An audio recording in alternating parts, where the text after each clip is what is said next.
Il était une fouiffe.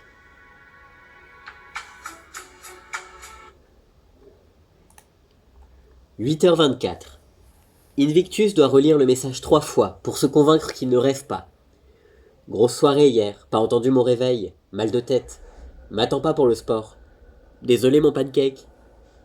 Même pas un smiley cœur pour adoucir le choc de l'annonce, alors qu'il se tenait prêt, comme chaque matin, devant le cercle des formes, à 7h pétantes pour attendre la fouine. Mais surtout, ce qui déclenche chez lui un accès d'une fureur, d'une rare violence, c'est qu'il sait ce qu'a fait la fouine hier soir.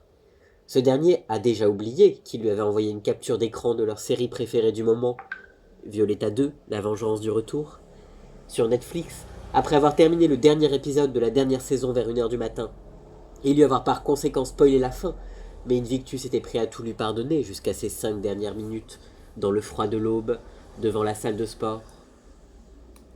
Secoué de spasmes incontrôlables, l'écume aux lèvres, Invictus laisse échapper un râle d'agonie qui résonne dans tout le marais. Oh, pas encore soulagé, il envoie un kick contre le premier mur venu. Tiens, prends ça dans ta gueule, mur de merde, de salle de sport de merde. C'est alors que la rue vibre d'un craquement sinistre. Le cœur et le petit doigt de pied brisés, Invictus s'en va, pour ne jamais revenir. 8h24. La fouine de son côté est loin de se douter des conséquences insoupçonnées de son texto. La chemise trempée de sueur, il se dandine à petits pas pressés en direction des 4 chemins, tout en enfournant le Big Mac attrapé au passage en passant devant le McDo jouxtant son immeuble. C'est déjà prêt et emballé, bon appétit, lui avait lancé la serveuse qui connaissait bien ses goûts. Puis le kebab récupéré sur l'avenue de la République dans son échoppe favorite. Comme d'habitude, chef, avait dit le kebabayolo en lui adressant un clin d'œil complice. Ses écouteurs diffusent à fond Aya Nakamura.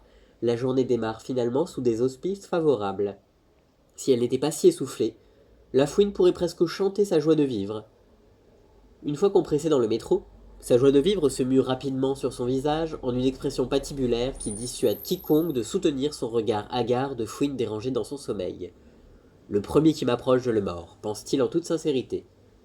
Puis il pianote frénétiquement des textos sur son téléphone pour les envoyer à ses collègues et son N+23. Retard de métro, un sanglier sur les voies apparemment, je suis là dans 8 minutes. 8h59.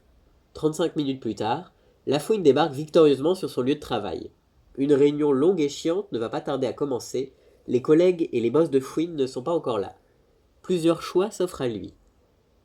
Premier choix. Autant profiter des 10 minutes restantes pour entretenir ses muscles et attirer enfin l'attention de ce collègue si bien foutu. Il décide de sniffer de la protéine dans les toilettes de la boîte. Clique sur « Sniff de protéines aux toilettes ». Deuxième choix, il se dépêche de préparer une sélection de vidéos YouPorn sur son portable. Hors de question de passer cette réunion à ne rien faire. Clique sur « Fouiporn, la réunion ». Troisième choix, personne n'est encore arrivé. Échanger son siège dans l'open space avec celui d'un autre collègue parce qu'il pense avoir des punaises de lit semble tout indiquer. Clique sur « L'épique siège du 20e étage ».